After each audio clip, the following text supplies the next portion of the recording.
नमस्कार, मैं डॉक्टर रजनीश कुमार आप सभी का एक बार फिर से हार्दिक स्वागत करता हूं। आज के वीडियो लेक्चर में हम एक प्रैक्टिस सेट पर बातचीत करेंगे जो कि बीपीएससी ट्री परीक्षा के दृष्टिकोण से महत्वपूर्ण साबित हो सकती है। और जो भी परीक्षार्थी 11वीं और 12वीं स्कूल टीचर भर्ती की तैयारी कर रहे हैं वो एक नज़र इस पेपर को देख सकते हैं। और साथ में जो भी विद्यार्थी छठी से लेकर 8वीं या फिर 9वीं से लेकर 10वीं तक की भर्ती की तैयारी कर रहे हैं वो भी एक नज़र इसको देख सकते हैं। देखने के लिए मैं इसलिए कह रहा हूँ कि आप कल्पना कीजिए कि आपकी सफलता के लिए जब बच्चे आशीर्वाद देना शुरू कर दें, आपके बारे में सोचना शुरू कर दें, तो ये मानिए कि आपकी मंजिल बहुत दूर नहीं है। ये प्रश्न पत्र बगल में एक बच्ची है जो कि 11वीं क्लास की विद्यार्थी है। वो जब उसको पता चला कि मैं यूट्यूब पे इन परीक्षाओं की तैयारी कराता हूँ, तो वो स्वतः इस पेपर को मुझे दी, बोली कि अंकल ये पेपर आपके काम में आ सकता है, आप अपने विद्यार्थियों को बता सकते हैं। तो हमने सोचा कि इससे बेहतर मौका क्या हो सकता है, क्योंकि तमाम शिक्षकों से आप पढ़ रहे होंगे लेकिन शायद ये पेपर आपको कहीं देखने को मिले। तो इस अवसर को मैंने सोचा कि आप सभी के सामने रखूं, इसका लाभ आप सभी को पहुंचाऊं। और मेरी कोशिश यही रही है कि जो भी चीजें मैं पाऊं और अब तक जो हमने अर्न किया है, प्रिय विद्यार्थियों, मैंने आप सभी को कमाया है बहुत मेहनत से। हम शिक्षा प्राप्त करते हैं कमाने के लिए, लेकिन कुछ चीजें होती हैं जिनको कि हम अपने व्यवहार से कमाते हैं, अपने ज्ञान के माध्यम से कमाते हैं। तो एक एक विद्यार्थी या परीक्षार्थी जो यहाँ जुड़े हुए हैं वो हमारे लिए अनमोल रतन के तौर पर है। ये बातें मैं क्यों कह रहा हूँ, क्योंकि एक घटना घटी कि ये कुछ टीचर्स हैं जो कि व्यूज पाने के लिए तमाम अलग अलग तरीके की बातें कहा करते हैं। मैं बहुत ज़्यादा ध्यान नहीं देता हूँ, लेकिन मुझे लगता है कि कीचड़ उछाल कर अगर आप किसी को गंदा करेंगे तो सामने वाला भी नहीं छोड़ेगा। और जैसा कि आप जानते हैं कि कोई व्यक्ति बहुत शांत है तो उसको उसका जब गुस्सा फूटता है तो बड़ा ही अनियंत्रित हो जाता है। खैर, मैं अपने स्वभाव को पहले जैसे ही आगे करके आप सभी से बातचीत करूंगा। ये यहाँ पर बिहार में टेस्ट हुआ था, उसी का प्रश्न पत्र हमने यहाँ पर रखा हुआ है। तो चलते हैं सीधे, हम बात करते हैं पेपर के ऊपर। उस बच्ची को आप सभी एक तरीके से आभार व्यक्त कर सकते हैं जिसने कि आपके बारे में सोचा है। यहाँ पर हम टोटल 30 प्रश्नों पर बातचीत करेंगे और 30 प्रश्न हो सकता है कि आपके लिए बहुत सरल हो, लेकिन एक नज़र देखने में क्या जाता है। तो इसमें आपको हिंदी साहित्य मिल जाएगा, हिंदी व्याकरण भी मिल जाएगा। और ये जो प्रश्न बने हुए हैं आपको लगेगा कि मैं यूं ही फालतू आप सभी से बातें नहीं करता हूं। यहाँ पर देखिए, दिगंत भाग 1 नाम से हमने पुस्तक खुद रखा हुआ है। मुझे क्या जरूरत है अब 11वीं 12वीं किताब पढ़ने की, लेकिन आप लोगों से कुछ इस तरीके का आत्मीय लगाव है जो कि मुझे मजबूर करता है पढ़ने के लिए। तो हमने इस किताब को भी रखा है और एक पेपर हमने देखा और सॉल्व किया और लगा कि आपको हमें बताना चाहिए। तो छठी से लेकर 12वीं तक की जो भी विद्यार्थी तैयारी कर रहे हैं वो जरूर इस प्रैक्टिस सेट को देखें। चलते हैं, हम बात करते हैं। जैसे यहाँ पर आप देख रहे हैं जो पहला सवाल यहाँ पर पूछा गया है, पूस की रात शीर्षक पाठ के लेखक का नाम क्या है। तो विकल्प पढ़ने की जरूरत ही नहीं है, आपके दिमाग में तुरंत आ जाएगा कि इसका सही जवाब हो गया ऑप्शन सी, प्रेमचंद। लेकिन क्योंकि आपकी परीक्षा में बताया गया है कि आपका जो स्तर होगा वो बीए और एमए लेवल का होगा, तो पूस की रात के साथ साथ इसका प्रकाशन कब हुआ था, ये किस कहानी संग्रह में है, इसके कौन कौन से प्रमुख पात्र हैं, इसकी विषय वस्तु क्या रही है, ये सारी चीजें आपके मन में आ जानी चाहिए, स्वतः आनी चाहिए। तो पूस की रात के लेखक कौन है? प्रेमचंद। अगला प्रश्न पूछा गया कि पूस की रात क्या है। जैसे मैं बार बार पूछता हूं कि पूस की रात किस विधा में या फिर फला रचना किस विधा में, यहां पर पूछा गया कि पूस की रात क्या है। ऑप्शन दिया गया कहानी, एकांकी, आत्मकथा, उपन्यास। तो सही जवाब हो गया ऑप्शन पहला, कहानी विधा में है पूस की रात। अगला प्रश्न है कि अधिकार में उपसर्ग तथा मूल शब्द अलग कीजिए। अब ये मानकर चलिए कि आप चाहे छोटी परीक्षा में बैठे चाहे बड़ी परीक्षा में बैठे, ये प्रश्न अपने आप में बहुत कीमती है, इसका वजन है। तमाम तैयारियों के बाद इस तरीके के प्रश्नों को हम देखते हैं तो कुछ देर के लिए थोड़ा सा तो हम ठहरते हैं, इसको देखने का प्रयास करते हैं। इसको अब ये नहीं मानना चाहिए कि ये बहुत हल्का सवाल पूछा गया है, क्योंकि परीक्षा में जो भी सवाल पूछा जाता है वो कीमती होता है, एक एक सवाल का महत्व होता है। तो यहाँ पर पूछा गया कि जो अधिकार है इसमें कौन उपसर्ग लगा हुआ है और मूल शब्द क्या है। ऑप्शन दिया गया है अधिकार, अधिकार, अधिकार, अधिकार, चारों ऑप्शन दिए गए हैं। सही जवाब हो गया ऑप्शन बी, अधिकार। अधि इसमें क्या लगा है, उपसर्ग है, और कार जो शब्द है इसमें वो क्या है, मूल शब्द है। जैसा कि आप जानते हैं कि मूल शब्द के पहले कुछ शब्द आकर जुड़ते हैं जो कि उसके अर्थ में बदलाव करते हैं, तो उपसर्ग कहलाते हैं, और कुछ शब्द बाद में जाकर जुड़ते हैं जो कि प्रत्यय कहलाते हैं। ये सारी चीजें आप अच्छे से जानते हैं। तो इस प्रश्न को देखिए, मान लीजिए फाइनल एग्जाम में आए तो आपका बिल्कुल नहीं गलत होना चाहिए। मैं इसलिए करवा रहा हूं कि न जाने किस एक्सपर्ट के हाथ में ये पेपर लग जाए और 2-4 सवाल यहां से पूछ दे। अगला सवाल पूछा गया कि नेता का स्त्रीलिंग रूप क्या है। ऑप्शन दिया गया नेत्री, नेताजी, नेत्री, नेतिन। तो इसका जो सही जवाब हो गया नेता का स्त्रीलिंग नेत्री, जैसे अभिनेता, अभिनेत्री, नेता, नेत्री। लेकिन व्यवहारिक स्तर पर आप देखेंगे तो नेता स्त्री को भी कहा जाता है और पुल्लिंग जो पुरुष है उसको भी कहा जाता है। लेकिन व्याकरणिक रूप से देखा जाए तो नेता का स्त्रीलिंग क्या हो गया, नेत्री हो गया।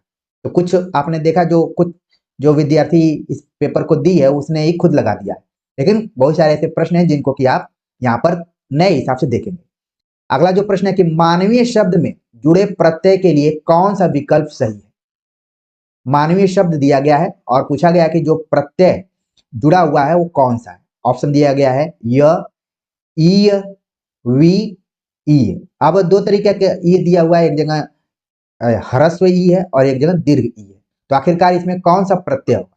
सही जवाब हो गया ऑप्शन बी, मानवीय में कौन सा प्रत्यय लग गया, ई प्रत्यय लगा। अगला प्रश्न है, काफी इंपॉर्टेंट प्रश्न है, ये बड़े बड़े परीक्षार्थियों को और रिकॉर्डधारियों को ये गिरा देने वाला है। सवाल पूछा गया कि जिन संज्ञाओं से एक ही प्रकार की वस्तुओं अथवा व्यक्तियों का बोध हो उन्हें कहते हैं। व्यक्तिवाचक संज्ञा, जातिवाचक संज्ञा, गुणवाचक संज्ञा या भाववाचक संज्ञा। तो आपको ध्यान में रखना है कि संज्ञाएं भी कई हैं, उसमें से हमें बताना है। यहाँ तो 4 संज्ञाओं को आप देख ही रहे हैं, वैसे संज्ञाओं की संख्या कुल 5 मानी गई है। यहाँ पर पूछा गया कि जिन संज्ञाओं से एक ही प्रकार की वस्तुओं या व्यक्तियों का बोध होता है उसे क्या कहा जाता है। सही जवाब हो गया ऑप्शन बी, जातिवाचक संज्ञा। तो इस चीज को बिल्कुल ध्यान में रखिए। अगला प्रश्न है कि विवाह शब्द का लिंग क्या है। विवाह शब्द का लिंग क्या है। ऑप्शन दिया गया है स्त्रीलिंग, पुल्लिंग, उभयलिंग, इनमें से कोई नहीं। तो सही जवाब हो गया ऑप्शन बी, पुल्लिंग। विवाह शब्द क्या है, पुल्लिंग है।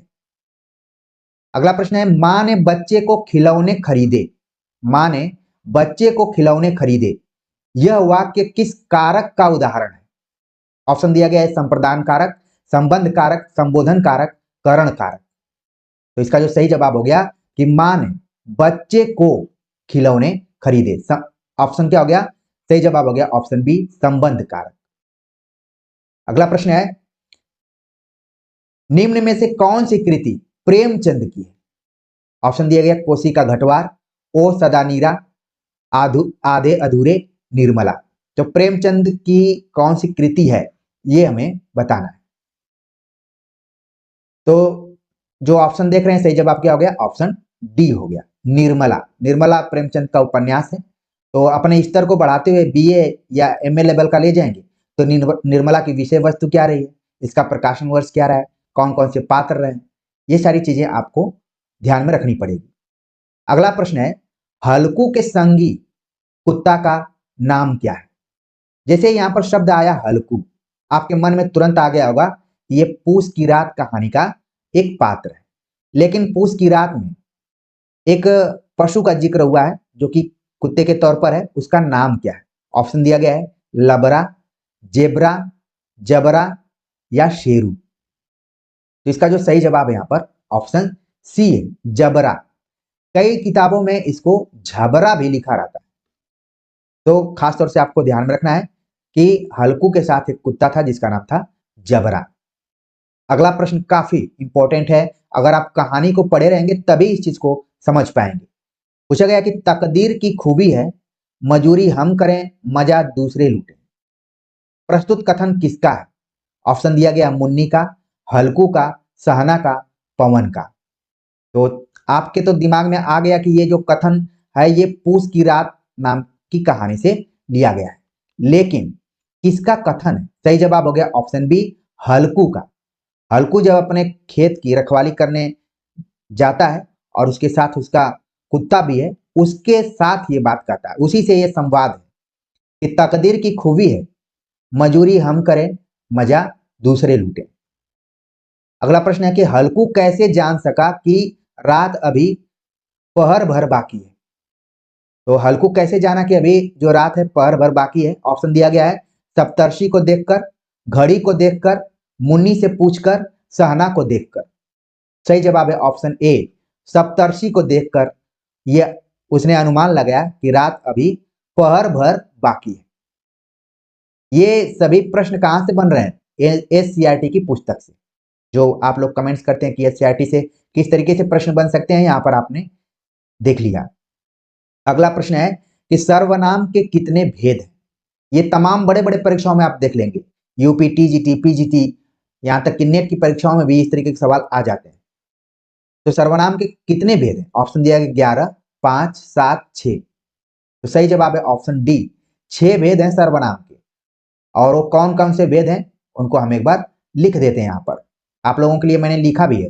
पुरुषवाचक अपने से जोड़ लीजिएगा, इसके बाद है निजवाचक, ठीक है, फिर निश्चयवाचक, फिर अनिश्चयवाचक, ये सब सर्वनाम के भेद हैं। इसके बाद है संबंधवाचक, ठीक है, और आखिरी में जो सर्वनाम है उसका नाम है प्रश्नवाचक। ये 6 मूल रूप से सर्वनाम के भेद हैं।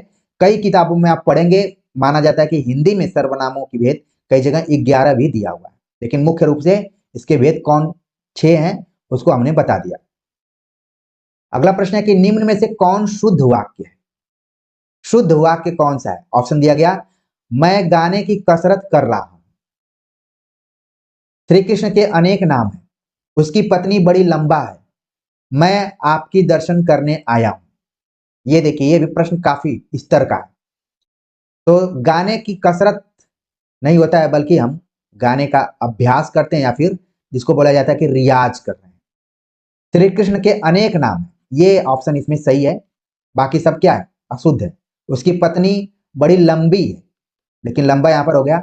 मैं आपके दर्शन करने आया हूं, ये भी क्या हो गया? गलत हो गया। इस तरीके से इसका जो सही जवाब यहां पर है कि ऑप्शन बी है। अगला प्रश्न है जहां लोगों का मिलन हो, इस वाक्य खंड के लिए एक शब्द है। जैसे हम इसको बोलते हैं वाक्यांश के लिए एक शब्द, जहां लोगों का मिलन हो, इसको क्या कहा जाएगा? सुखद, संगम, सम्मेलन, सदाव्रत। तो जितने भी इसमें ऑप्शन में नाम दिए गए हैं सभी वाक्यांश के लिए एक शब्द है। तो इसका जो यहाँ पर सही जवाब है वो है ऑप्शन सी, सम्मेलन। जहां लोगों का मिलन हो उसको कहा जाता है सम्मेलन। जैसे आपने सुना होगा कि पूर्ववर्ती छात्र सम्मेलन, या फिर कोई सम्मेलन होता है जहां पर लोग मिलते हैं। इसका एक आंसर संगम भी आपको हल्का फुल्का लग सकता है, लेकिन यहाँ लोगों के मिलन की बात की गई है, तो ज्यादा परफेक्ट आंसर सम्मेलन यहाँ पर होगा। संगम किनके बीच में होता है? जैसे नदियों का, दो नदियों का एक जगह मिलन होता है तो उसको संगम कहा जाता है। दो नदियों के मिलन को आप सम्मेलन नहीं कह सकते, संगम ही कह सकते हैं। तो इस अपेक्षा ऑप्शन सी इसका सही जवाब है। अगला प्रश्न बहुत ही इजी है कि विद्यापति किस काल के कवि हैं? तो बताने की जरूरत नहीं है, आदिकाल। लेकिन बीए और एमए के स्तर को देखेंगे तो आध्यात्मिक रंग के चश्मे बहुत सस्ते हो गए हैं, मैथिल, कोकिल, अभिनव, जयदेव, विद्यापति की कौन रचनाएं हैं, किस भाषा में है, देशील, बयाना, सब जन मिठा, ये सब आपके दिमाग में तुरंत कौध जाने चाहिए, आ जाने चाहिए। अगला प्रश्न है कि विद्यापति का जन्म स्थान, ऑप्शन दिया गया विसपी, कमतौल, पुपरी, चरौर। तो विद्यापति का जन्म स्थान कहाँ रहा है? विसपी, जो कि मधुबनी जिला जो है अभी उसी में स्थित है। विसपी नामक गांव में इनका जन्म हुआ था विद्यापति का। अगला प्रश्न है पाठ्य पुस्तक में प्रस्तुत विद्यापति के दोनों पद कहां से लिए गए? ऑप्शन दिया गया कीर्तिलता से, विद्यापति पदावली से, पुरुष परीक्षा से, भू परिक्रमा से। तो जब तक आप मूल एससीईआरटी की किताब नहीं पढ़े रहेंगे, इस प्रश्न का जवाब बिल्कुल नहीं दे पाएंगे। अगर मान लीजिए खुदा न खास्ता इस तरीके के सवाल आते हैं तब। तो जो विद्यापति के दो दो पद दिए गए, ये भी ध्यान में रखिए कि दो ही पद दिए गए। कहां से हैं? विद्या पदावली से। विद्यापति पदावली जो है लिखा गया है राम वृक्ष बेनीपुरी द्वारा। राम वृक्ष बेनीपुरी द्वारा लिखी गई पुस्तक है विद्यापति पदावली। विद्यापति के पदों को अलग अलग लोगों ने संग्रहित किया है, कहीं शिव प्रसाद सिंह का देखेंगे, और एक चैनल पर मैंने बहुत नई किताब के बारे में चर्चा की थी, विद्यापति समय से संवाद। आप लोग देख भी सकते हैं, जामिया मिलिया इस्लामिया के प्रोफेसर द्वारा लिखा गया है। तो प्रिय विद्यार्थियों, आप लोग हल्के जगह नहीं जुड़े हुए हैं। हमारा उद्देश्य न सिर्फ आपको परीक्षाओं में पास कराना है, बल्कि आप इस विषय को ऐसा तैयार कीजिए कि जब आप सेलेक्ट हो कहीं पर तो आपका एक विस्तृत व्यक्तित्व निखर कर सामने आए। ये भी मेरा उद्देश्य है। परीक्षाएं तो आप पास हो जाएंगे, लगे रहेंगे तो निश्चित रूप से आपको सफलता मिलेगी। हमारे बहुत सारे विद्यार्थी हैं जो कि अभी हाल ही में केवीएस का रिजल्ट आया तो दुखी हुए, मुझे भी दुख हो रहा था, लेकिन सीटें लिमिटेड है, कंपटीशन अलग अलग ढंग से है, अलग अलग वेराइटी के स्टूडेंट्स हैं, कोई बहुत दिनों से तैयारी कर रहा है, कोई अभी कुछ ही दिनों से तैयारी कर रहा है, तो सबकी क्षमताएं अलग अलग हैं, लेकिन सबका दिन आएगा अगर आप लगे रहेंगे तो। चलिए अगला प्रश्न जो देखते हैं उस क्या है, पूछा गया कि विद्यापति रचित प्रथम पद में राधा को चंदन भी विषम क्यों महसूस होता है? विष की तरह जो चंदन है वो राधा को क्यों लगता है? पहले पद में अगर विद्यापति को देखेंगे तो ऑप्शन दिया गया है कि गोपियों के कारण, श्री कृष्ण के संयोग में, श्री कृष्ण के वियोग में, उद्धव के कारण। तो नॉर्मली आप जानते हैं कि वियोग में जब आप दुखी होते हैं तो आपको प्रकृति भी खराब लगती है, आप लोगों से बात भी नहीं करना चाहते हैं, आप एकांत में रहना चाहते हैं। तो जो अच्छी चीजें होती हैं, जो सुखद महसूस कराती हैं संयोगावस्था में, वही वियोगावस्था में आपको परेशान करते हैं। इस चीज को आप लोगों ने भी अनुभूत किया होगा परिणामों के आने के बाद। चलते हैं आगे, बात करते हैं। अगला जो प्रश्न है आपके लिए वियोगावस्था क्या है? परिणाम परिणाम ही तो है, बाकी तो राधा कृष्ण ये सब तो केवल पढ़ने के बहाने हैं। अगला जो प्रश्न है कि अपने द्वितीय पद में नायिका के मुख की उपमा विद्यापति ने किस उपमान से दी? जो दूसरा पद आप पढ़ेंगे विद्यापति पदावली की, तो उसमें नायिका के मुख की उपमा विद्यापति ने किस उपमान से दी? तो उपमा उपमान आप यहाँ पर देख रहे हैं, तो जाहिर सी बात है कि आपको या तो उपमा अलंकार दिमाग में आएगा या तो रूपक आएगा। तो यहाँ पर देखिए किससे उपमान दी गई है, ऑप्शन दिया गया है कमल से, चंद्रमा से, पवन से या फिर जल से। सही जवाब हो गया ऑप्शन बी, चंद्रमा से उन्होंने इसकी उपमा दी है। अगला प्रश्न है कि हाथ मलना मुहावरे का अर्थ है। हाथ मलना नॉर्मली व्यवहारिक जीवन में प्रयुक्त भी होता है, एक प्रकार की बीमारी। हाथ मलना क्या एक प्रकार की बीमारी है? धूर्तता करना, काफी प्रयत्न करना या फिर पछताना। तो हाथ मलना मतलब पछताना। सही जवाब हो गया ऑप्शन डी। कपटी मित्र किस मुहावरे का अर्थ है? कपटी मित्र यानी कि जो छल करने वाला मित्र है, उसको अगर हम मुहावरे के रूप में देखें तो चारों जो ऑप्शन दिए गए हैं क्या है? अगले जमाने का आदमी, आस्तीन का सांप, मोटा आसामी, भाड़े का टट्टू। तो मैं जो बार बार कहता हूं कि कुछ प्रश्न ऐसे होते हैं जिनका आंसर वही रहता है। आस्तीन का सांप मतलब कपटी मित्र, तो कभी आस्तीन का सांप इस जगह पे आ जाएगा और ये यहां चला जाएगा, और इस समय कपटी मित्र प्रश्न के तौर पर है, आंसर यहाँ घुमाकर पूछा जाता है, लेकिन प्रश्न का जवाब क्या हुआ? वही हुआ जो होना चाहिए। सही जवाब हो गया ऑप्शन बी। लेकिन बहुत लोग समझते ही नहीं है, जल्दीबाजी में है बहुत लोग। अगला प्रश्न है कि निजवाचक सर्वनाम का प्रयोग नीचे किस वाक्य में हुआ है? अभी सर्वनामों की चर्चा मैंने की, उसमें निजवाचक सर्वनाम की बात की। आपके मन में तुरंत आ गया होगा कि निजवाचक सर्वनाम के अंतर्गत कुछ ही शब्द आते हैं, जैसे आपने, फिर आप या फिर स्वयं। ये कुछ ऐसे शब्द हैं जो कि निजवाचक सर्वनाम के तौर पर प्रयुक्त किए जाते हैं। तो यहां पर पूछा गया कि किस वाक्य में निजवाचक सर्वनाम का प्रयोग हुआ है? ऑप्शन दिया गया है आज अपनापन कहाँ है, भगवान मुझे अपना ले, आप भला तो जग भला, यह मेरी निजी पुस्तक है। ये चारों ऑप्शन दिए गए हैं। सही जवाब है ऑप्शन सी, आप भला तो जग भला। ये क्या है? निजवाचक सर्वनाम। अगला प्रश्न है कि गंगा शब्द का निम्न में से कौन पर्यायवाची शब्द है? गंगा शब्द का पर्यायवाची क्या है? ऑप्शन दिया गया है मंदाकिनी, प्रभा, सैंधव, मोददाता। तो गंगा का जो पर्यायवाची है आपने याद करके रखा होगा। आप लोग कह रहे थे कि व्याकरण से भी कुछ क्वेश्चन बताइए, तो देखिए ये प्रश्न देखने में छोटा है लेकिन ये कीमत उसकी उतना ही है जितना बड़े प्रश्नों की होती है। सही जवाब हो गया ऑप्शन ए मंदाकिनी। अगला प्रश्न है कि आयात शब्द का विलोम शब्द क्या है? आयात का विलोम क्या है? तो ऑप्शन पढ़ने की जरूरत ही नहीं है, आप देखेंगे निर्यात इसका विलोम शब्द हो जाएगा। क का उच्चारण स्थान क्या है? तो यहां पर उच्चारण स्थान से संबंधित प्रश्न आ गया और आपके मन में तुरंत आ जाएगा कि क का उच्चारण स्थान क्या है? कंठ। अगला प्रश्न है कि श ध्वनि का उच्चारण स्थान क्या है? तो इसको हम अक्सर बोलते हैं कि तालव्य श। हिंदी में आप श पढ़ेंगे तो तीन तरीके के स हैं, जिसको हम एक बोलते हैं दंत्य, दूसरे जिसको उत्तर प्रदेश इत्यादि में पूर्वांचल में बड़ा श बोलते हैं, तो ये हो गया तालव्य श। और एक है मूर्धन्य श।